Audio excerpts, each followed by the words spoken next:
Je viens pour vous conter ce qui m'est arrivé IRL. En effet, je me suis découvert des talents de médium, à mon grand regret. Je vois régulièrement une femme que je ne connais pas et qui est visiblement morte. Le phénomène a démarré il y a environ le 11 ou le 12 mars, je ne sais plus trop. De toute manière, j'ai pas pensé à prendre les dates dans mes rapports. Je me réfère à la date de création des documents Word et des articles sur un forum où je parlais de mes problèmes. C'est d'ailleurs ces articles que je vais poster et que vous allez pouvoir lire. Voilà ce que je me suis empressée d'écrire, quelques jours après la première apparition, courte mais intense. J'ai profité d'avoir la mémoire encore fraîche pour pouvoir parler avec précision à mes amis ésotéristes de la nature de mon problème. Vous le savez déjà, je vois des entités nébuleuses habituellement dans mon atelier. Mais là, c'était pire. Je rangeais mon établi quand j'ai eu une soudaine envie d'uriner. Jusque-là, aucun problème. Je sors de mon atelier et là j'ai froid. Ça, c'est inhabituel. Je n'ai froid d'habitude que lorsque j'ai de la fièvre. Je peux courir toute nue dans la neige par moins 10 degrés, je ne sentirai rien. Mais là, je me sentais glacée. Je me touche le front, je ne suis pourtant pas malade. Je touche le radiateur, il est bouillant. Je continue et je vais vers le garage où sont placées les toilettes du rez-de-chaussée. Et là, quand je rentre de la buanderie où le passage est nécessaire pour accéder au garage, je vois une forme humaine, blanche, tranchant beaucoup avec le noir ambiant. Je n'allume jamais les lumières chez moi, je suis nyctalope. La forme se rapproche très vite de moi en produisant un râle inquiétant. Et je me rends compte que c'est une femme aux traits tirés, aux cheveux noirs, pourtant très blancs pour des cheveux noirs. Je laisse échapper un cri, je recule de quelques pas et j'allume la lumière au moment où elle lève sa main à quelques centimètres de mon visage. Pendant une demi-seconde, le râle s'est échangé en crissement, à mi-chemin entre la surprise et la colère. Et puis, pouf, plus rien. Je me suis mise à me tenir la poitrine tant j'ai frôlé la crise cardiaque. Ma mère à l'étage m'a demandé si j'allais bien. Avec le cri, elle a cru que j'étais tombée dans les escaliers. Petite remise dans le contexte. Mon atelier est en fait la salle de jeu, chambre d'amis, bureau qui est aménagée dans un ancien garage au rez-de-chaussée de chez moi. J'appelle cette pièce mon atelier car je suis une wargamer et que c'est là que je travaille mon hobby. Depuis que j'ai emménagé dans cette maison, la nuit dans cette pièce, je vois des petits nuages cotonneux étranges, flottant un peu partout et là. Je m'y suis habituée et à force, c'est comme si je ne les voyais plus. Ils sont là, ils mènent leur petite vie indépendamment de ma présence. J'ai parlé à mes voisins. Le précédent propriétaire de la maison était un médium réputé. Et sans déconner, je vis dans une creepypasta de A à Z. La seconde fois où la chose m'est venue, ce n'était pas IRL, mais en rêve. Du moins, j'en ai eu l'impression. Le lendemain, j'ai mis à l'écrit mon rêve, qui était très précis, comme le souvenir de quelque chose de réel. Alors, je faisais un rêve tout à fait ordinaire, lorsque soudain, je sens quelque chose qui me réveille. Je me réveille, et quelle ne fut pas ma surprise de voir la femme, dans ma chambre, me fixant avec intensité, mais sans expression du visage. Je suis terrifiée, mais je ne bouge pas, attendant la suite. Elle me regarde une dizaine de secondes, puis elle part, passant par la porte de ma chambre. Je comprends instinctivement qu'il faut que je la suive. À chaque fois que je suis près d'elle, j'entends distinctement un son, semblable à un souffle, et j'ai froid. Je la suis. Elle descend l'escalier et va dans la pièce qui me sert d'atelier, là où je l'ai vue pour la première fois. Elle se retourne et me fait face. Elle reste dans cette position encore un temps indéterminé. Une fois complètement dans la pièce, je la regarde. Elle détourne le regard. Elle se tourne et avance vers la fenêtre du jardin. Je la suis une fois de plus. Je regarde dans la même direction qu'elle. À ce moment-là, mon souffle s'arrête. Il n'y a plus que le silence. Je regarde à côté de moi. Le spectre n'est plus là.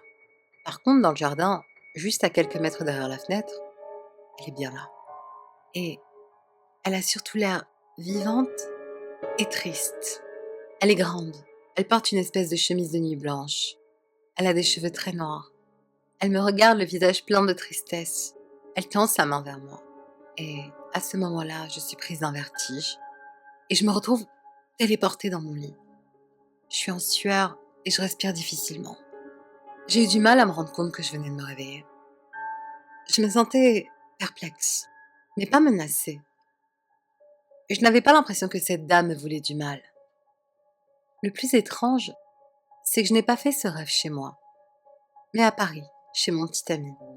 Je fais depuis toujours des crises de somnambulisme, mais il paraît que cette nuit-là, j'ai été effrayante d'après les dires de mon petit copain. La troisième apparition a été celle qui m'a le plus marquée, car c'est la première apparition prolongée de l'esprit. Je suis restée en son contact pendant plusieurs heures, la regardant déambuler en pleine nuit dans mon atelier, alors que je suis sur le lit de la pièce, pétrifiée devant mon PC. La seule personne qui est au courant de la totalité des événements est l'amie ésotériste que je me suis débrouillée pour garder avec moi sur MSN ce soir-là. Elle a passé la soirée à me rassurer en me demandant de décrire ce que faisait l'esprit. J'ai pas rédigé ce que j'ai vu. J'étais trop secouée. Et franchement, rien que d'y repenser le lendemain me faisait partir dans un rire assez nerveux et agaçant. Depuis, j'ai un peu oublié ce qui s'est passé ce soir-là. Mon subconscient a sans doute dû faire son job de protecteur en enfouissant ses souvenirs trop dérangeants. La quatrième, ou la seconde et dernière fois que je l'ai côtoyé de manière prolongée, fut le 26 mars, me semble-t-il. J'ai tout rédigé le lendemain même, pour ne pas répéter l'erreur de la troisième fois. De plus, même si j'étais juste terrifiée, je m'étais rendue à l'évidence. Elle ne semblait pas me vouloir du mal. Et si je veux plus d'avis sur la question, je dois noter tout ça. Petite info, je custom. C'est comme ça que j'ai pour habitude d'appeler la conversion de figurines, un de mes aspects du hobby. Je commence à être habituée. Et le phénomène m'angoisse désormais plus qu'il me terrifie, comme il le faisait au début. Cet esprit a cependant toujours des mouvements déplacés qui me font peur. Elle apparaît dans mon dos quand je peins. Je sens le froid qu'elle dégage. C'est lorsque les lumières sont éteintes qu'elle est la plus présente. Avant, elle se contentait d'être là. Mais à partir de la troisième fois où je l'ai vue, elle a commencé à bouger des objets. Avant, elle se contentait juste d'être là. Une des pires soirées de ma vie. J'avais l'impression d'être dans Paranormal Activity 4. Elle a ouvert la porte de l'atelier en agrippant la poignée et vers la fin de la soirée, elle a récidivé et a tripoté mes rideaux quelques secondes. Sans doute pour essayer de les ouvrir. L'expérience était assez traumatisante. Voir les objets bouger, poussés par quelque chose qui jusqu'à maintenant ne faisait rien d'autre. La quatrième fois, je l'ai aperçue par la fenêtre de mon jardin. Elle poussait le pot de fleurs suspendu pour le balancer. Je vais vous expliquer ce qui s'est passé en détail la dernière nuit où elle m'est venue. En début de soirée, je faisais du custom. J'ai fait les figurines que vous n'avez pas encore pu voir parce que je ne les ai pas postées. La suite des conversions de figurines classiques. Quant aux alentours de 23 heures, j'ai décidé d'arrêter. J'ai pris mon courage à deux mains et j'ai éteint la lumière. Je me suis couchée sur le lit qu'il y a dans l'atelier. Oui, oui, il y a un lit dans mon atelier. Ma maison secondaire. J'ai mis mon PC sur mes genoux et j'ai contacté via Skype mon amie ésotériste. Après avoir discuté pendant environ un quart d'heure avec elle, au bout du lit, je sens que mes pieds sont envahis par cette sensation de froid si caractéristique. Les yeux aveuglés par la lumière du PC sur mes genoux, je ne peux pas voir si c'est bien elle qui me fait froid, mais je le sais, car j'entends également le souffle habituel. Je reste comme ça à discuter avec mon ami, qui me préconise de l'ignorer pour l'instant. Mais stressée, je regarde quand même. Je décale le PC sur le côté droit de mes genoux pour regarder. Et elle est bien là, et elle me regarde. Au final, je l'ignore, car je ne suis pas très rassurée. Il se passe bien un quart d'heure, 20 minutes, et j'entends un pouf. Je sursaute comme une malade. Et je comprends vite qu'elle a attrapé le lustre de ma grand-mère. On a déménagé récemment pour qu'elle aille vivre dans un institut spécialisé pour soigner son Alzheimer. Donc, elle attrape le lustre de ma grand-mère qui était posé au pied du lit. Et elle l'a lâché sur les coussins, juste à côté de mes pieds. Là, je pense vraiment qu'elle voulait attirer mon attention. Je la regarde et elle ne fait rien. Elle reste là à me fixer avec son regard sans expression. Il se passe encore du temps où elle reste là sans rien faire. Puis, elle se déplace et va au milieu de la pièce où elle ne me regarde plus. Par contre, elle fixe la table à rallonge démontée posée sur le meuble. Oui, encore un truc qui vient de chez ma grand-mère. Je décide de lui parler sur les conseils de mon ami. Qui es-tu? Il se retourne et me regarde. Pourquoi es-tu là? Pas de réaction.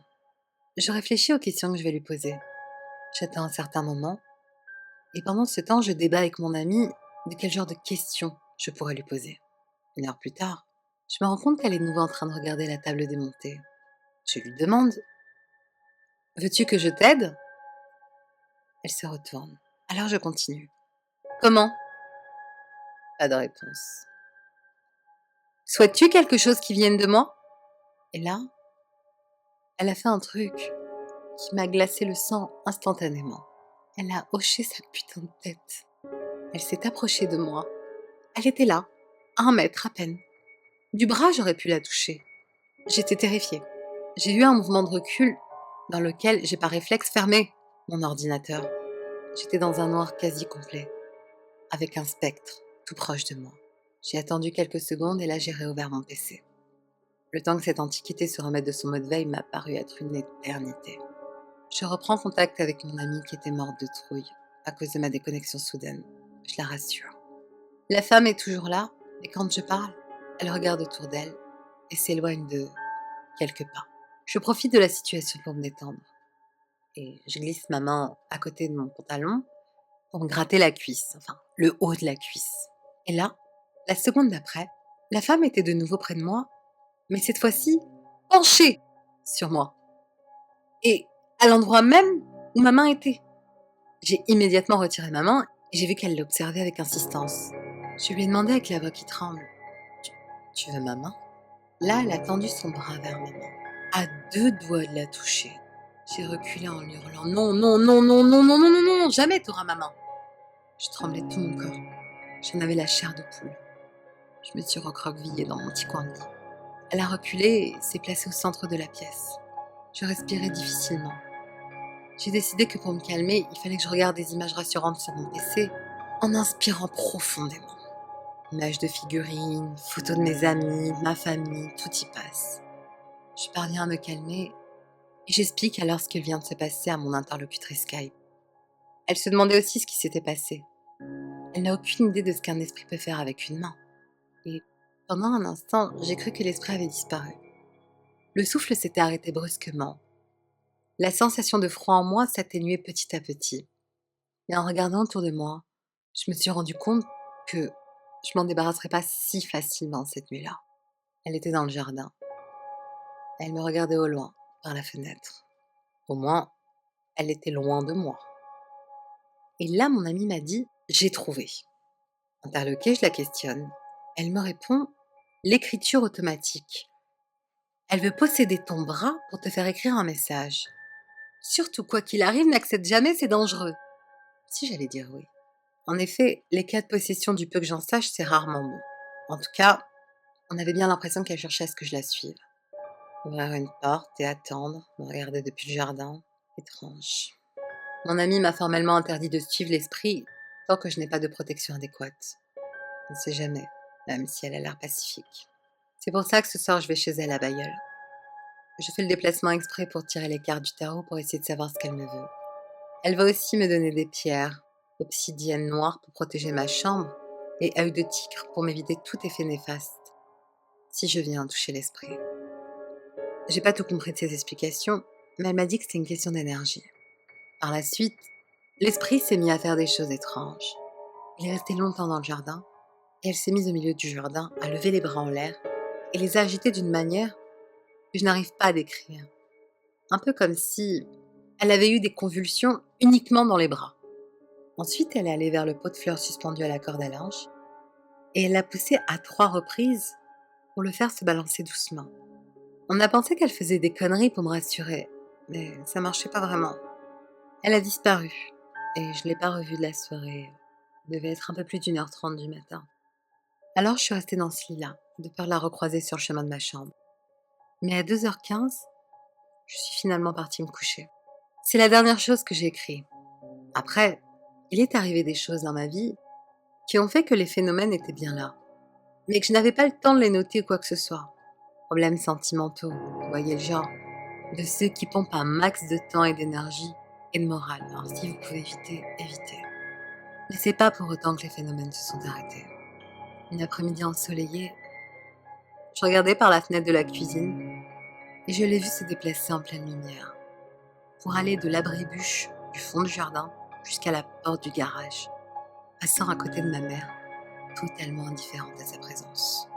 Je pensais que cette femme hantait juste ma maison. Mais non, en fait, c'est moi qu'elle hante. Je l'ai revue sur le palier de l'appartement de mon copain la semaine dernière. Elle me suit. Elle a l'air triste de voir que je ne veux plus passer de temps toute seule dans mon atelier la nuit. Le dernier phénomène en date, c'était avant-hier. Je testais mon nouvel ordinateur quand je me suis levée pour aller me coucher. J'ai appuyé sur l'interrupteur pour éteindre et là, soudainement, alors que la lumière était théoriquement éteinte, elle s'est mise à clignoter de manière étrange. Et la femme était là, à chaque fois plus visible. À chaque fois que la lumière s'éteignait, elle s'approchait un peu plus de moi. Puis lorsque je suis arrivée devant la porte de ma chambre, en avançant en reculons, elle s'est retournée et s'en est allée. Enfin, elle a disparu d'une manière trop chelou comme à chaque fois. Que vais-je devenir si tout cela continue? Deviendra-t-elle plus agressive? Seul l'avenir nous le dira.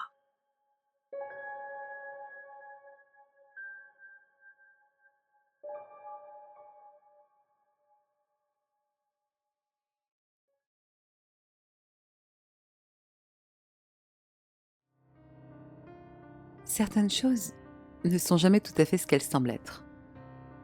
Quand on fait référence aux enfers, nous pensons instantanément aux démons, au feu, à la souffrance éternelle et à cette abominable odeur de soufre. Je peux vous le dire maintenant, ce n'est rien de tel. Saviez-vous qu'il y a une série de tunnels sous toute civilisation?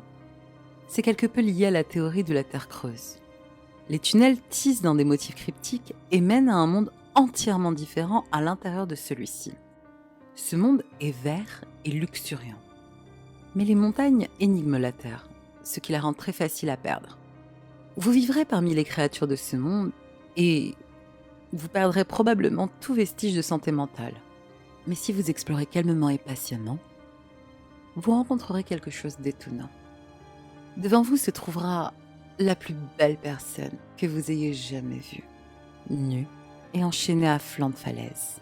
Cette personne aura l'air très affamée et très probablement dormira très profondément ou semblera être dans un état inconscient. À ce stade, vous voudrez très probablement le libérer. La chaîne est faible et facile à briser, donc le libérer ne sera pas un problème. Mais il est si faible qu'il ne pourra pas marcher seul, à condition de le réveiller de son profond sommeil. Maintenant, vous avez deux choix. Vous pouvez vous attarder ici avec cet être et perdre votre temps, ou vous pouvez le ramener à la maison et vivre comme vous l'aviez fait auparavant, seulement maintenant, avec un nouveau colocataire mystérieux. Mais gardez à l'esprit qu'il serait préférable de garder votre nouvel ami charmant secret. Sinon, quelque chose d'horrible pourrait se produire. Allez-y et essayez de le nourrir. Essayez de lui donner du liquide pour sa soif. Toutes ces choses seront rejetées, bien que ce ne sera pas de manière violente. Il dormira la majeure partie de la journée. Il ne marchera pas debout comme un humain. Il rampera comme un animal. Il sera muet et incapable de parler. Essayez ce que vous voulez pour entendre sa voix. Il vient d'un endroit où il n'y a jamais eu besoin de langage humain. Malgré cela, il semblera se comporter de plus en plus comme un humain chaque jour, bien qu'il puisse juste vous imiter. Vivant dans ce monde avec vous, il risque de tomber malade rapidement. En fait, il peut mourir. Et il n'y a qu'une seule façon de le sauver. Nourrissez-le. La seule chose qu'il mangera, ce sera du sang.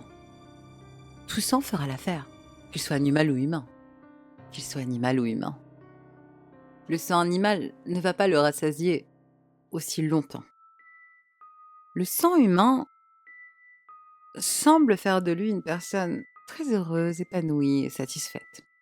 Cela signifie généralement qu'une chose pour vous. Vous deviendrez un meurtrier pour voir votre nouvel ami heureux, pour le garder satisfait et bien nourri, et surtout pour le garder à vos côtés. S'il n'est pas assez nourri, il s'échappera et il dévorera tout ce qui lui plaît. Et une fois que ce sera fait, il retournera chez vous et dormira comme un chaton qui aura le ventre plein. Cependant, parfois cet être ne mangera pas ce qui est le plus proche. Dans ce cas-là, celui qui s'est étiqueté comme son maître. La dernière chose que beaucoup d'entre eux verront, c'est les dents grincées de la beauté qu'il avait recueillies et leur propre sang dégoulinant de leurs dents pointues et vampiriques. Personne ne les voit jamais venir, les pauvres âmes. Ils se perdent dans les enfers, tout comme leur animal de compagnie l'était. Leur humanité s'est perdue, et maintenant, ils ne sont pas différents de ce qu'il est. À cause de ceux qui se sont aventurés dans les enfers, ces créatures sont maintenant parmi nous. Ils sont si silencieux et n'acquièrent la capacité de parler qu'une fois qu'ils ont tué leur premier humain. Mais c'est de mon histoire stupide. Ce que je veux vous demander, c'est... Qui est donc ce bel étranger à vos côtés? C'est un délice pour les yeux, mais... Avez-vous bien regardé leurs dents?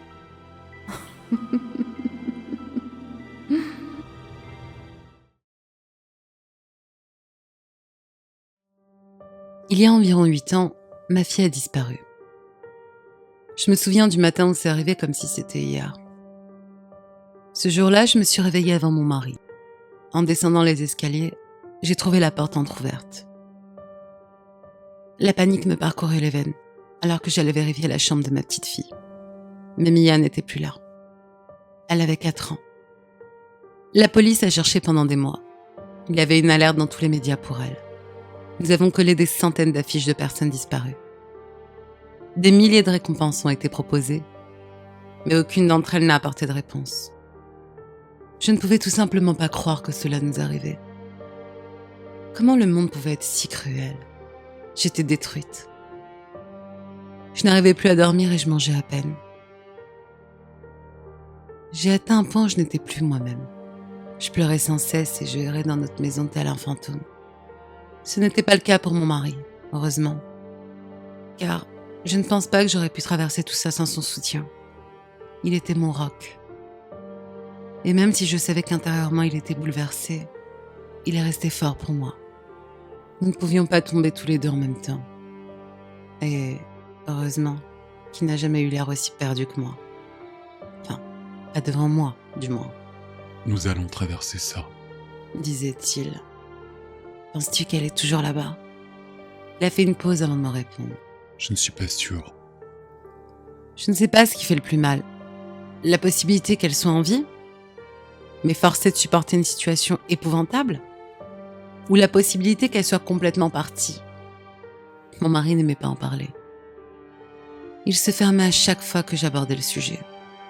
Je suppose que nous pleurions chacun de notre côté, que c'était notre façon de faire notre deuil. Et d'une certaine manière, les difficultés nous ont rapprochés. Alors que ce genre d'horreur déchirait la plupart des couples, cela ne faisait que nous rendre plus forts. C'était la façon dont il était là pour moi. La façon dont il est venu me chercher quand j'étais tout en bas, quand j'étais tout au fond du trou. J'ai vraiment fait le bon choix en choisissant mon partenaire.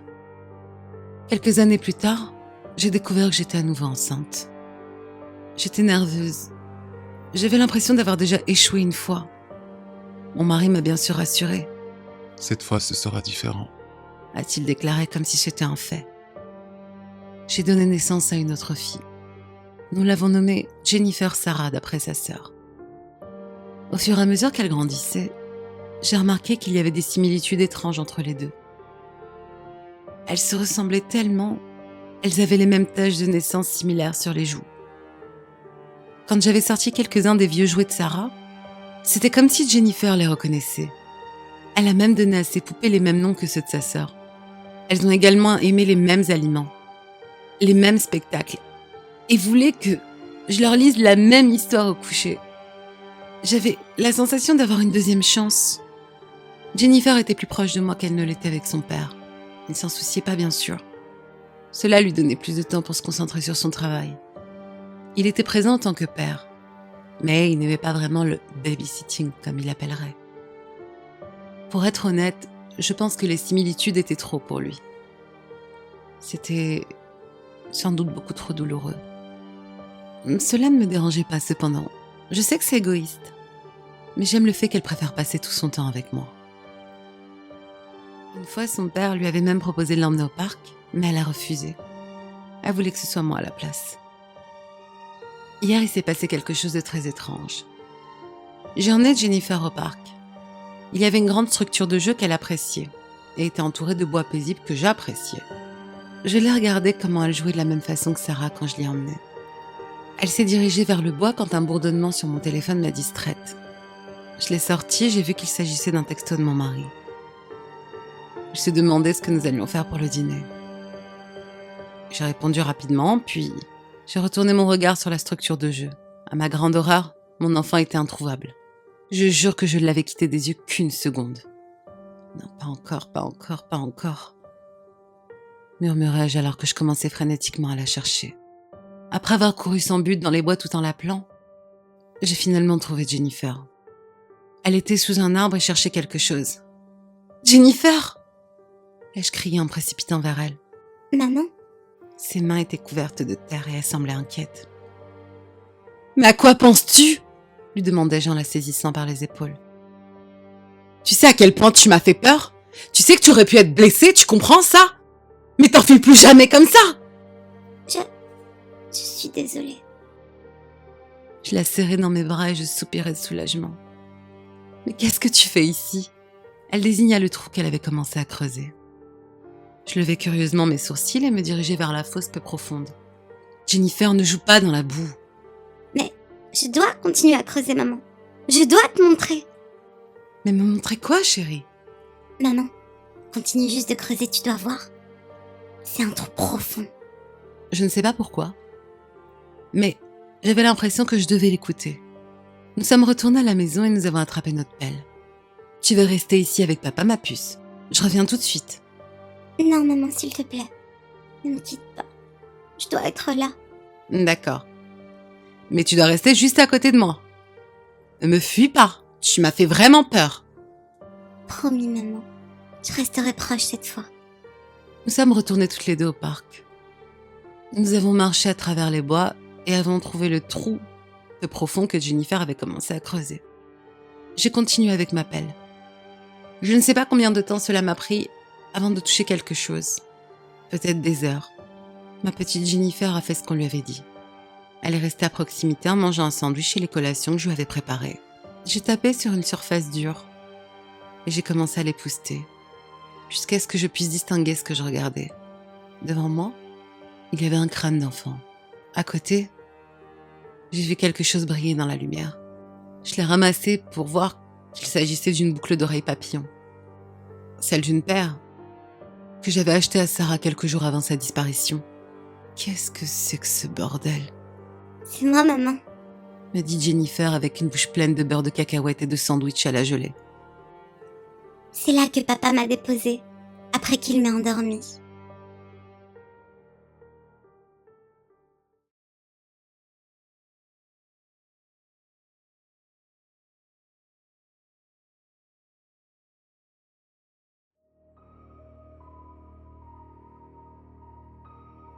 Ce n'est pas une fiction, ça m'est vraiment arrivé. Si je vous raconte tout ça, c'est pour que personne ne fasse la même erreur que moi. J'ai déménagé d'Inde vers Londres juste après mon mariage avec Karan. Mon mari vivait à Londres depuis 6 ans, dans un studio qui était absolument inhabitable pour moi. Après beaucoup de concessions, il a fini par accepter de chercher un autre endroit. Je venais de commencer à chercher un travail en tant que réceptionniste. Alors on a voulu un petit appartement avec une chambre supplémentaire. Tout en postulant pour des jobs, la recherche d'un foyer était devenue mon activité quotidienne. 2 semaines après le début de mes recherches, j'ai réalisé qu'avec notre budget, le seul lieu disponible était un studio un peu plus grand que celui qu'on avait déjà. J'ai donc décidé d'abandonner mes recherches et de me focaliser sur celle d'un travail. De bonnes choses viennent à vous quand vous arrêtez de les chercher. C'était ce à quoi je croyais quand je regardais les offres d'emploi. J'ai reçu une notification pour une maison qui venait tout juste d'être mise à louer. J'aurais aimé savoir depuis le début que c'était mauvais, que ça allait être la pire erreur de ma vie. Je suis reconnaissante d'être en vie pour vous raconter ça. On allait visiter la maison le jour même, parce que je ne voulais pas perdre cette opportunité.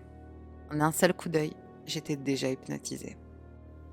Pour une personne venant du deuxième pays le plus peuplé du monde, vivre dans une si grande et si belle maison avec 3 chambres de style victorienne, avec une vue sur le jardin, loin du brouhaha de la ville, était un rêve qui se réalisait. L'entreprise de Caran n'était qu'à 1 heure de trajet. Le loyer de la maison était à peu près égal à celui du studio. Alors mon mari n'a rien eu contre, bien qu'il fût un peu méfiant d'un loyer si bas. Alors on a vérifié toute la maison avant de signer le contrat. Le propriétaire était anglo-indien. Il a donc accepté de baisser le loyer pour ses camarades de la même origine. On a prévenu notre ancien bailleur qu'on quittait son logement, 1 mois à l'avance, et 1 mois durant lequel j'ai trouvé un job de réceptionniste dans une entreprise multinationale dans le centre de Londres. Tout juste mariée, un nouveau pays, un nouveau travail et une magnifique maison. Ça semblait surréaliste, mais cette joie fut de courte durée. On a déménagé durant un week-end, parce que j'étais en période d'essai et je ne pouvais pas prendre de jours de congé. On n'avait pas beaucoup de cartons, mais ce n'était pas un problème car la maison était entièrement meublée. Et les anciens locataires avaient laissé tous leurs outils de cuisine et plein d'autres choses. Ce qui m'avait quand même un peu surprise, car tout semblait assez cher. Quand j'ai posé la question à notre propriétaire, Bidge, il m'a répondu que les précédents locataires avaient dû partir en Écosse de toute urgence et n'avaient donc pas voulu s'encombrer avec du matériel trop fragile. J'ai été très naïve de l'avoir cru. Si seulement j'avais essayé de fouiller un peu plus sur le sort des anciens occupants. La première semaine dans la maison s'est déroulée sans encombre. On l'a passé à ranger nos affaires et faire quelques courses. Tout fonctionnait parfaitement. Le lave-vaisselle, le frigo, la douche, et pas une seule trace de fissure ou autre. Les doutes de carence sur la maison avaient finalement disparu et il était convaincu qu'il n'y avait aucun cadavre dans le placard. J'aurais aimé que ça reste ainsi, mais la semaine suivante, ça a pris un tournant bien plus sinistre. Caran avait pris l'habitude de jouer au badminton tôt le matin, durant le week-end, avec ses amis. Tandis que moi, je préférais faire la grasse matinée. Je me suis réveillée alors qu'il partait faire son sport. Il m'a embrassée rapidement sur la joue et a dû partir aux alentours de 6 heures du matin. Il faisait encore sombre dehors. Je suis retournée me coucher, mais peu après, je me suis de nouveau réveillée suite à un cauchemar, où une horrible vieille femme m'étranglait. J'étais couverte de sueur et à bout de souffle. L'atmosphère avait changé. Le silence semblait inhabituel et ça semblait évident que quelque chose n'allait pas. Je n'aurais pas pu le décrire. C'était juste ce sentiment que quelque chose de pas normal était en train d'arriver. Et juste après, j'ai entendu des pleurs. Au début, j'ai cru que je rêvais et que c'était encore ce cauchemar. Mais j'ai vite réalisé le contraire. J'ai essayé de me calmer et de chercher d'où provenait ce son. En me concentrant, j'ai cru reconnaître les pleurs d'un chat. En Inde, un chat qui pleure est perçu comme un mauvais présage. Ça annonce en général la mort d'un être cher. Donc, premièrement le cauchemar, et ensuite ça. J'étais effrayée. Je me suis dirigée vers la source de cette cacophonie qui ressemblait maintenant plus à des cris qu'à des pleurs. Je me sentais plus inquiète qu'effrayée à ce stade. Et si le chat était vraiment blessé, avait besoin d'aide? Le son provenait du jardin. On pouvait y accéder par une porte de la cuisine. J'ai rassemblé tout mon courage et j'ai tourné la poignée. Assis sur la barrière opposée, se tenait le chat, le plus grotesque que je n'avais jamais vu. Il était vieux, très fin et tout noir, avec des yeux rouges. Au moment où il m'a vue, il s'est arrêté de pleurer et a commencé à cracher. Je pouvais discerner de la pure haine dans son regard. Il me regardait avec une rage meurtrière. Et moi, j'étais là, immobile, à regarder ce chat diabolique. Je tenais toujours la poignée de porte, quand sans prévenir, le chat a sauté de sa barrière et a foncé sur moi avec une vitesse surnaturelle. J'ai alors immédiatement repris mes esprits et j'ai claqué la porte à temps. Je m'attendais à entendre un cognement indiquant que le chat s'était pris la porte, mais rien. Et je n'ai plus non plus entendu ses pleurs. Tout était redevenu silencieux, sauf mon cœur, qui battait si fort qu'il aurait pu sortir de ma poitrine. Caran est rentré à la maison pour me trouver inconsciente dans la cuisine. Il m'a lancé un peu d'eau au visage et j'ai eu du mal à rouvrir les yeux. Je me sentais faible et me redresser par moi-même me demandait beaucoup d'efforts. Je racontais tout à Caran, mais je voyais qu'il avait du mal à concevoir l'idée d'un chat meurtrier. Je pouvais même pas lui en vouloir. Il m'aidait à me calmer en suggérant d'appeler des agents de protection animalière qui viendraient ramasser le chat. J'ai émis l'hypothèse qu'il s'agissait d'un chat errant, parce qu'il était particulièrement fin et sale. Après avoir parlé à l'agence de protection animalière, Caran m'a emmené voir un film, puis a suivi d'un somptueux dîner pour me faire penser à autre chose. Et ça a marché. Je me sentais bien mieux. On est rentré tard à la maison, et on est directement allé se coucher. Je me suis endormie tout de suite car j'étais vraiment épuisée. Aux alentours de 3 heures du matin, j'ai été réveillée par des chuchotements. Au départ, je pensais que c'était Caran qui n'arrivait pas à dormir et qui regardait la télé. Mais j'ai rapidement remarqué qu'il était profondément endormi. Je me suis redressée et j'ai essayé de comprendre ce que j'entendais. Ça ressemblait à une voix de femme qui chantait en sanskrit. Je n'avais jamais étudié cette langue, mais j'arrivais tout de même à comprendre certains mots. Amura, ce qui signifie diable, et Amritata, qui signifie immortalité. J'étais saisie d'effroi. En considérant tout ce qui s'était passé, je ne pouvais penser qu'à une chose. La maison était hantée. Le chant devenait plus fort. Je me sentais pas assez forte cette fois pour aller enquêter. Réveiller Caran m'a bien pris 5 minutes. Et encore 5 minutes pour lui expliquer la situation. Entre-temps, le chant avait cessé et mon mari me regardait incrédule. J'ai immédiatement regretté de l'avoir réveillé. On venait juste de se marier et je voulais pas qu'il pense que sa femme était toquée. Avant qu'il n'ait pu prononcer un seul mot, j'ai menti en expliquant que le déménagement et mon nouveau travail devaient me perturber un peu et que j'avais juste besoin de repos. Il avait l'air convaincu. Mais moi, j'étais sûre que je n'avais rien imaginé. Les 3 jours suivants se sont déroulés sans incident. Et je n'ai pas revu le chat. Je me suis sentie bête d'avoir pensé que la maison était hantée. Caran était un architecte de sécurité du réseau. Et il travaillait sur un projet crucial. Pour le finir à temps, il faisait donc beaucoup d'heures supplémentaires. Je n'en étais pas ravie. Même si rien d'étrange ne s'était déroulé, j'étais toujours perturbée. Je suis rentrée du travail et je me suis préparée rapidement un dîner. Caran dînait à son travail. Je n'avais rien à faire après avoir mangé. J'ai donc décidé de regarder un film. Mais mon ordinateur n'était pas connecté à la Wi-Fi. Je suis pas très douée avec ces appareils, donc j'ai vite abandonné et j'ai décidé de brancher le câble Ethernet. Mais impossible de mettre la main dessus. Au moment où j'allais lâcher l'affaire, j'ai pensé au sous-sol. Il y avait peut-être ce genre de câble en bas. Caran et moi ne l'avions jamais fouillé, comme on n'avait pas grand-chose à y mettre. La porte du sous-sol grinçait. Il y régnait un noir absolu. J'ai cherché l'interrupteur à tâtons. La lumière était faible, mais assez forte pour que je puisse m'y retrouver. Il y avait une quinzaine de marches pour parvenir au sous-sol.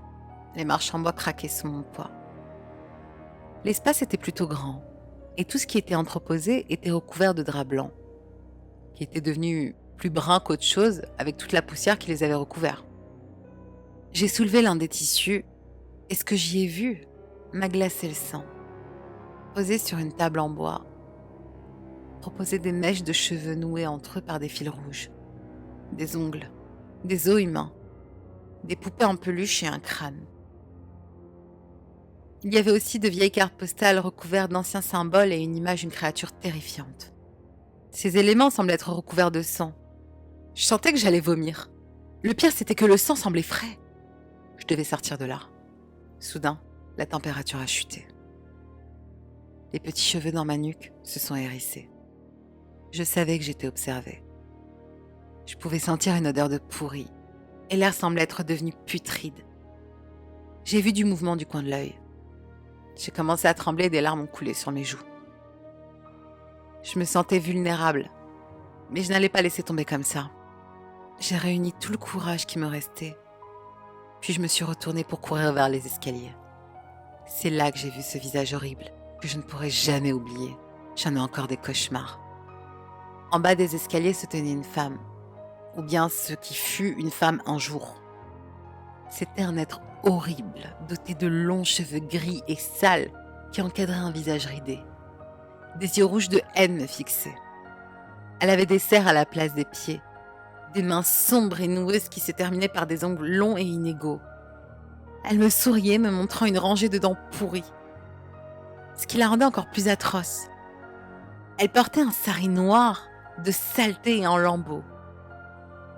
Je savais qu'elle était le chat qui avait essayé de me tuer. Elle a sifflé et a appelé mon nom. Mira. C'était comme si elle avait crié et murmuré en même temps, et mon sang s'est glacé. Je savais que je m'en sortirais pas vivante. Ça servait à rien de se battre. C'est étrange comme dans les derniers moments, toute votre vie défile devant vous. J'aurais aimé dire à Karan et à ma famille que je les aimais une dernière fois. L'horrible chose s'est de nouveau jetée sur moi. Et cette fois, il n'y avait aucune porte à claquer.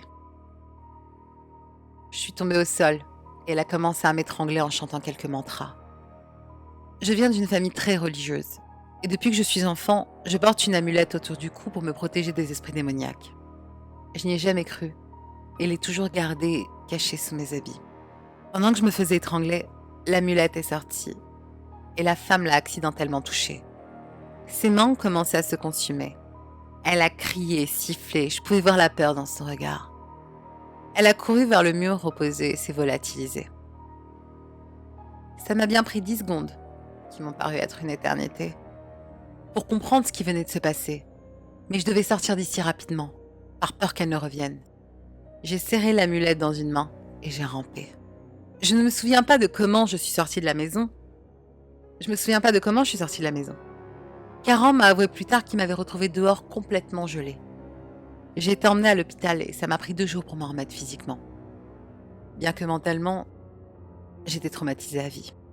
Karan est resté à l'hôpital avec moi pendant tout ce temps, parce que je ne voulais pas qu'il rentre seul. Cette fois, il m'a cru. Car il pouvait voir les traces sur mon cou.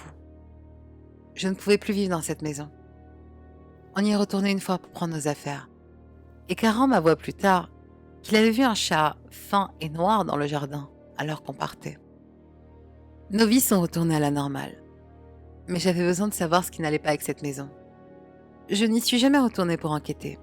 Mais j'ai discuté avec des anciens occupants et j'ai trouvé de vieux articles qui m'ont révélé toute l'histoire. L'esprit qui hantait la maison était Maya. Elle était l'arrière-grand-mère de Beach et une tantrique. Elle pratiquait la sorcellerie au sous-sol et sacrifiait des animaux au nom d'Amura, afin qu'ils lui offrent l'immortalité. Mais en sacrifiant simplement des animaux, elle serait revenue sous forme animale et non humaine. Pour revenir en tant qu'humaine, elle devait faire des sacrifices humains. À cause de cette obsession de revenir sous forme humaine, elle a choisi de sacrifier son propre fils. Mais elle fut arrêtée au dernier moment par son mari. Il savait que sa femme était une tantrique. Et il n'avait aucun problème avec le sacrifice d'animaux, mais pas de son fils. C'en était trop. Il a quitté la maison en emportant son enfant avec lui. Elle est morte vieille et seule. Et je pense qu'elle est revenue sous forme de chat après sa mort. Elle est toujours là, guettant sa prochaine victime pour plaire à Amura. Je vous demande à vous qui m'écoutez de ne jamais louer ou acheter une maison si le prix est trop beau pour être vrai.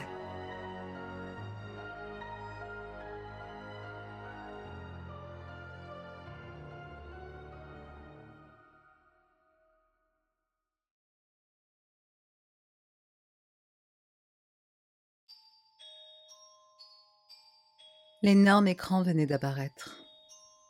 Sally le fixait les yeux grands ouverts et la bouche ouverte. Alors que le numéro 22 brillait, d'énormes chiffres rouges numériques. Elle a essayé de trouver un sens aux chiffres. Chacun d'environ 1 mètre de haut au centre du panneau noir. Ils étaient suspendus à 2 chaînes, suspendus au haut plafond terne et prenant la majeure partie de l'espace mural. Sally ne pouvait pas bouger. Elle était attachée à une chaise en métal, ses poignets et ses chevilles liés. Ses jambes picotaient lorsque le siège était coupé à l'arrière de ses genoux, limitant l'approvisionnement en sang. Le dossier de la chaise était haut et l'a empêchée de regarder autour d'elle. Elle ne pouvait pas donner de sens au nombre, continuant à les fixer. Il l'avait pris pendant la nuit, la panne de la porte. Les cris des hommes et les cris de sa famille ne semblaient être plus rien qu'un mauvais rêve. Elle s'était réveillée attachée à la chaise dans un silence froid et immobile. Sally savait qu'il n'y avait qu'une seule raison pour laquelle elle avait été amenée ici. C'était à cause des articles. Tout au long de l'université, Sally avait passé son temps libre à chercher des documents secrets du gouvernement en ligne et à publier ses conclusions controversées en ligne. Elle a toujours su qu'il n'était qu'une question de temps avant qu'il ne la trouve. L'écran est passé à 23. Qu'est-ce que c'est ? Murmura Sally, scrutant à nouveau des yeux les grands nombres. Elle avait d'abord pensé qu'il comptait peut-être à rebours pour quelque chose, mais non. Sally réfléchit à nouveau. Je ne suis pas venue ici à 23h, n'est-ce pas ? Mais même ça, elle en doutait. Bientôt, les chiffres ont continué à monter. 24, puis 25, 26. Mais que se passe-t-il ? Criait Sally de frustration, alors que la peur et la confusion la laissaient trembler sur la chaise. Derrière elle, quelque chose crépitait. La température est maintenant de 26 degrés Celsius, a déclaré la voix d'une jeune femme à travers le haut-parleur. Sally a regardé avec horreur les chiffres devant elle devenir 27. Oh, ils vont brûler vives, a réalisé Sally. Ils vont continuer à élever la température jusqu'à ce que je meure. Elle a paniqué, essayant de sortir de ses contraintes. Plus elle luttait, plus les chiffres augmentaient, et encore plus rapidement. Augmentant régulièrement à des intervalles normalement de moins de 20 secondes. Mais lorsque le chiffre 38 est apparu, Sally s'est arrêtée, abandonnant, haletant lourdement, alors que des perles de sueur tombaient de son front vers son menton et sur sa chemise. Sa respiration était laborieuse alors qu'elle criait à l'aide, interrogeant la voix anonyme qui lui avait parlé. Mais il n'y avait rien. Les chiffres ont continué à avancer jusqu'à atteindre 45, pendant que Sally regardait, essayant encore faiblement de tirer contre les liens serrés qui creusaient dans sa chair. « Aidez-moi, s'il vous plaît !» a-t-elle supplié, sa chemise humide de sueur et sa courte frange foncée plâtrée sur sa peau. Elle a donné des coups de pied à lutter, grogné, s'efforçant alors qu'elle fermait les yeux pour bloquer les chiffres. « Prisonnier », dit la voix, et Sally était terrifiée en ouvrant lentement les yeux. Le 49 rouge géant a rempli sa vision. Vous transpirez seulement parce que vous avez du mal. Cette pièce n'est pas à 49 degrés. Sally s'est calmée, ses peurs s'apaisant un peu. La voix disait juste. Car c'était vrai. La sueur a commencé à sécher et à refroidir. Et Sally a failli pousser un soupir de soulagement. C'est la pièce devant vous qui est de 49 degrés. Il y a eu un tourbillon mécanique d'en haut lorsque le numéro 50 apparaissait. Et que l'écran commençait à s'élever lentement, hissé par ses chaînes. 51, 52, 53, 54. Les chiffres augmentaient plus rapidement qu'auparavant. Ils étaient presque flous. C'est la pièce où votre mari et vos enfants sont assis sur des chaises comme vous. À mesure que l'écran s'élevait, il a commencé à révéler un énorme panneau de verre.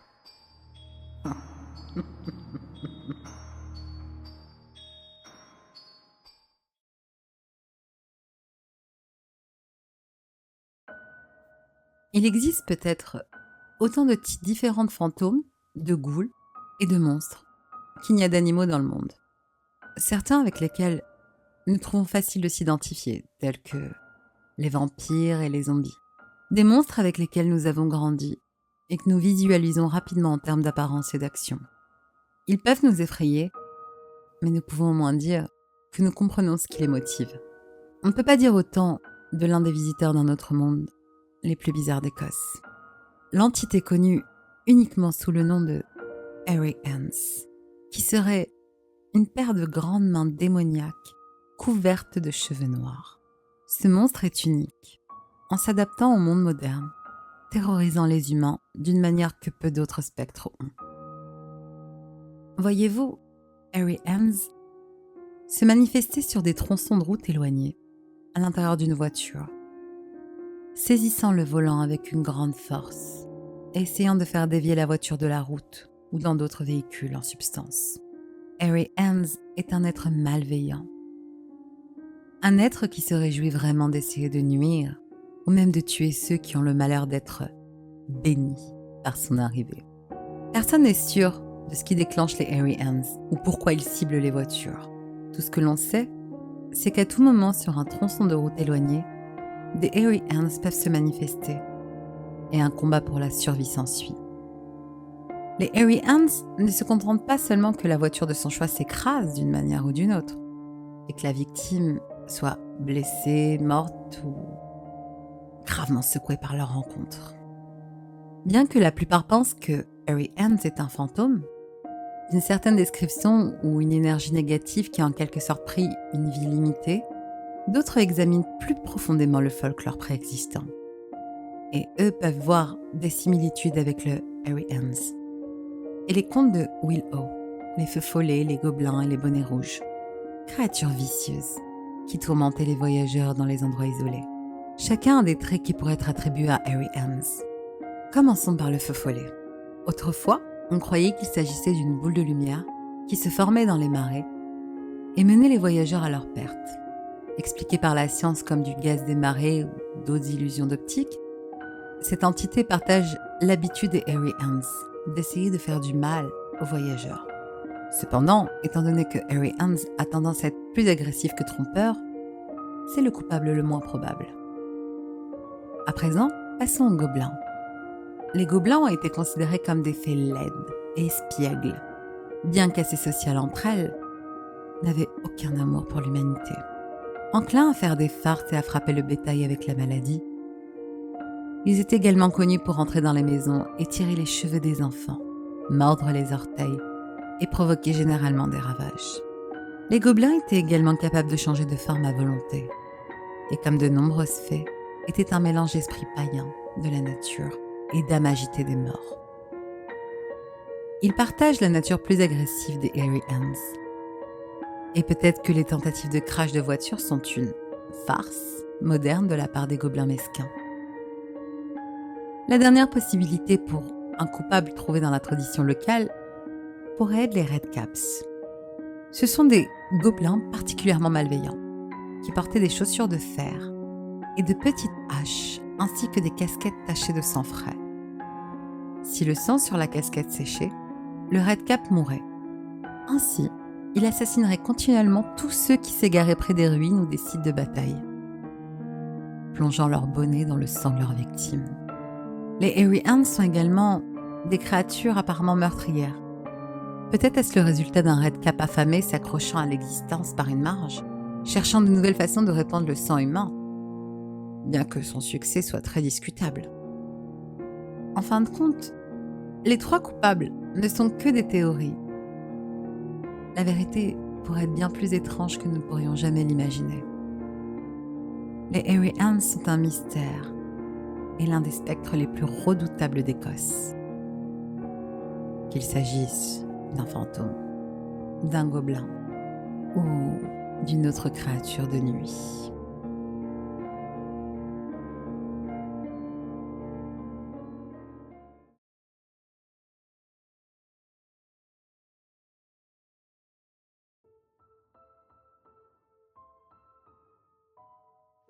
Je n'ai jamais été très fan à l'idée de modifier mon apparence.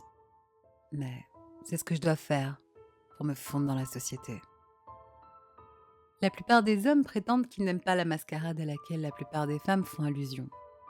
Prétendent qu'ils veulent une beauté naturelle. Mais bavent devant les célébrités surtraitées et surfaites qui ne sont pas différentes des filles qui se promènent dans leur propre ville.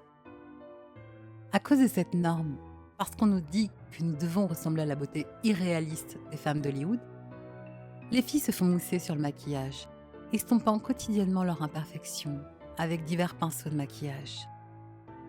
Je ne suis pas différente de ces filles. J'adore le maquillage. Vraiment. Mais c'est une corvée. Mon petit ami doit attendre dans le salon pendant des heures, alors que je me prépare pour un simple rendez-vous cinématographique, essayant de perfectionner un calibre imaginaire d'esthétique.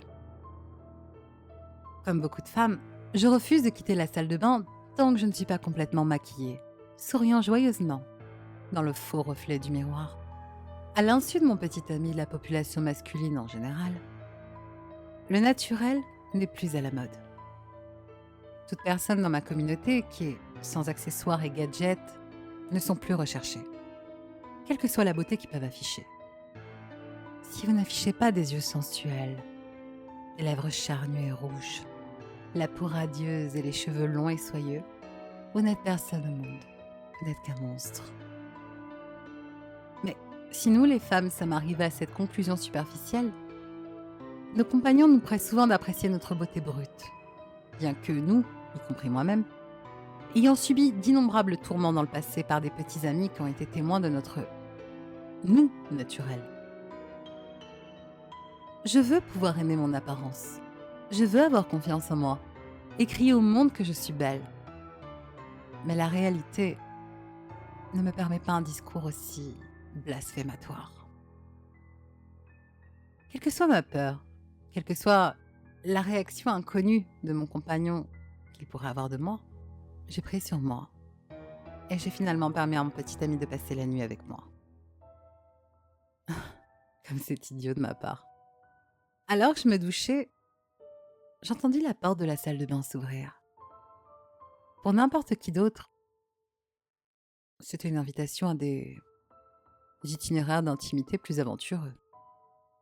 Mais pour moi, ça induisait la peur. Comme je m'y attendais, le bruit familier du choc emplissait l'air.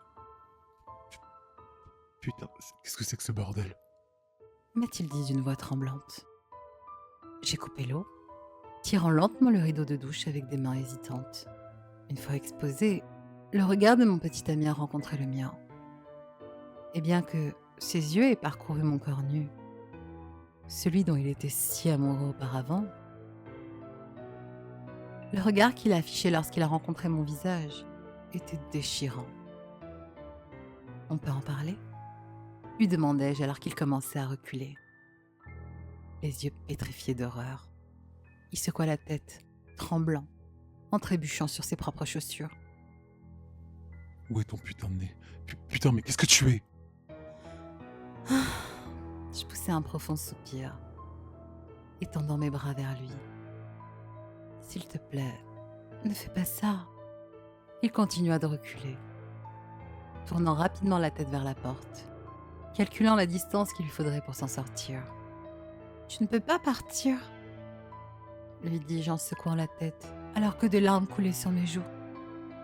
À cause de ma voix soudainement grave, son attention s'est tournée vers moi, son expression encore plus horrifiée par le changement rapide de ton. Comme ils l'ont tous fait par le passé, il s'élança vers la porte, faisant tourner le bouton avec agitation, oubliant de déverrouiller les innombrables serrures boulonnées sur le cadre.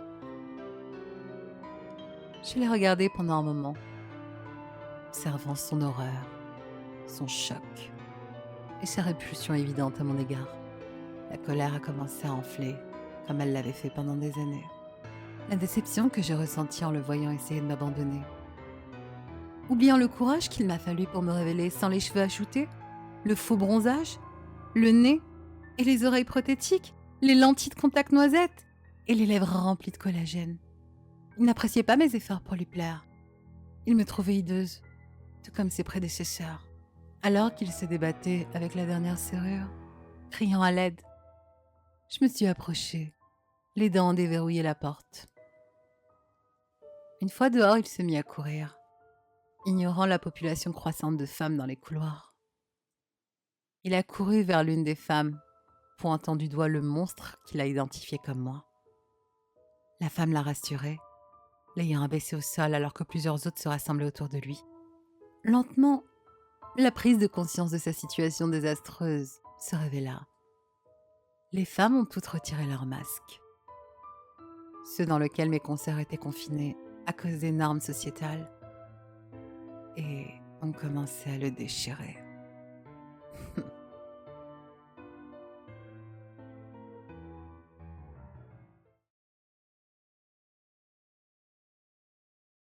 Arrêtez. Arrêtez. S'il vous plaît, arrêtez, ne faites pas ça, je vous en supplie. Il ne pouvait en entendre aucun. Peut-être qu'il ne pouvait pas l'entendre. Peut-être qu'il avait choisi de ne pas le faire.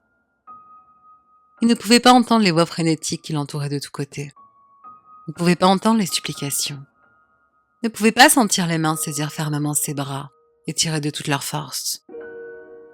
Un certain nombre de ses camarades étaient décédés, dont beaucoup avec lesquels il n'avait eu aucun contact depuis un certain temps, lui ont fortement tordu les bras. Peu importait qu'il ne leur avait pas parlé souvent, ou qu'il n'ait jamais semblé beaucoup s'occuper de lui. C'était encore un bon garçon. Il ne méritait pas quelque chose comme ça. Personne ne le méritait. Et personne ne l'a aidé. Ses tantes, oncles, grands-parents et quelques-uns de ses défunts idoles l'ont giflé et battu, ou du moins ont essayé. Leurs mains le traversaient comme de l'air. Il pourrait ressentir un petit courant d'air, mais rien de plus. Que tu sois maudit, qu'est-ce que tu as fait? Nous t'avons mieux élevé que ça. Nous t'avons bien mieux appris. Ils avaient été avec lui toute sa vie, l'encourageant dans les bons moments et faisant de leur mieux pour le réconforter. Ils lui ont donné son intimité quand il s'est livré à certains de ses appétits les plus excentriques. Rien de ce qu'il pourrait faire ne sourirait leur image de lui. Dans la vie comme dans la mort, il l'avait vu grandir. D'un jeune enfant chéri à un jeune homme heureux et extraverti avec beaucoup de promesses. Mais c'était différent. Ils allaient tout perdre s'ils ne pouvaient pas l'atteindre d'une manière ou d'une autre. Frappez-le, laissez tomber quelque chose sur lui, faites du bruit et demandez à son père de venir le surveiller. N'importe quoi pour l'empêcher de faire ça. Tout le monde dans la pièce, parents, amis et connaissances, s'est mis à pleurer. C'était douloureux de le voir ainsi. C'était angoissant de le voir souffrir autant. Et pour rien en plus. Malgré tous ses efforts, il avait toujours été un peu excentrique. Cela l'a fait aimer de certaines personnes. Mais cela lui a également causé des problèmes. Il avait des tendances irresponsables qui lui faisaient prendre du retard à l'école. Il était un peu bruyant quand il racontait ses blagues. Et cela commençait à énerver certaines personnes. Il avait un tempérament très colérique. Et cela lui a fait faire de mauvaises choses. Il a détruit, endommagé, crié, blessé. Il a mis en danger. Il avait des défauts. Mais qu'il n'en a pas. Ce n'était pas comme si quelques visites chez le thérapeute ne l'aideraient pas à améliorer ses défauts et à reprendre le chemin pour devenir un jeune homme socialement acceptable. Mais il considérait ses défauts comme des taches profondes et horribles sur sa psyché, qu'aucun thérapeute, aussi compétent soit-il, ne pourrait soigner. Il se voyait comme une personne brisée, qui ne ferait rien que blesser tout le monde autour de lui. Et ce soir, il avait décidé que quelques instants de douleur pour ses proches valaient mieux que toute une vie. Il a décidé qu'un autre enfant troublé qui gâcherait sa vie serait bien mieux qu'un autre homme batteur de femmes ou un tueur en série dans le monde. Pauvre enfant stupide et naïf. Si seulement il savait ce qu'il serait devenu. Si seulement il pouvait voir où il allait. La supplication devint plus larmoyante et plus frénétique, alors qu'il luttait pour étouffer ses sanglots animaliers, assez longtemps, pour déchirer les nombreux paquets d'aide au sommeil. De minuscules pilules bleues, formant une pile de plus en plus grande sur son bureau. Les silhouettes invisibles essayèrent de lui arracher les pilules de la main, mais en vain. Il les fourra toutes dans sa bouche, d'un seul mouvement habile, et les avala avec quelques gorgées de whisky. Espèce d'abruti! Vous vous rendez compte de ce que vous faites? Il avala la moitié de la bouteille, malgré les protestations de son corps. Son œsophage se convulsa violemment, dans une vaine tentative de forcer le poison à sortir de son corps et à revenir sur le bureau. Gémit sans bruyamment de douleur. Il serra une main contre sa poitrine, alors qu'il serrait fermement son œsophage, forçant le liquide terriblement amer à rester en place dans son estomac. Sa tête commença à pendre librement sur ses épaules, et ses yeux commencèrent à devenir vitreux. Ça commençait déjà à faire effet. Il était trop tard maintenant. S'effondrant dans la défaite un par un, les personnages se mirent à sangloter amèrement. Beaucoup d'entre eux ont dû faire demi-tour. Ils savaient ce qu'il allait arriver. C'était comme la première fois qu'il avait essayé ça, mais sans assez de pilules ou d'alcool. Les araignées commencèrent à réapparaître. Juste 3 d'abord, puis 10, puis 20, puis 100. Ils ont commencé à se déverser des murs, sur ses pieds nus, sur la couche de son jean et sur ses jambes. Même dans sa bouche ouverte alors qu'il essayait de crier. Il ne parvint à pousser que quelques cris à glacer le sang, avant de s'effondrer au sol et de commencer à tousser violemment, les mains fermement serrées autour de sa gorge. Pendant un instant, il put voir les silhouettes dans la pièce. Les drogues obscurcissaient sa perception d'elle, et il les vit plutôt comme des banshees, grotesques, lui criant des obscénités obscures, alors qu'elle flottait vers lui, et tendait la main pour lui arracher les yeux. Il aurait peut-être été sauvé s'il avait plutôt vu ses amis et sa famille lui tendre la main, le suppliant de se lever et d'appeler une ambulance. Mais il ne l'a pas fait. Il se recroquevilla en une petite boule et frissonna violemment, les larmes coulant librement sur ses joues, alors qu'il était assailli par une vision grotesque. Un groupe de branches soufflées par le vent se claquant ensemble devant un homme vengeur, vêtu d'un costume jaune, le regardant à travers une fenêtre et claquant les branches ensemble.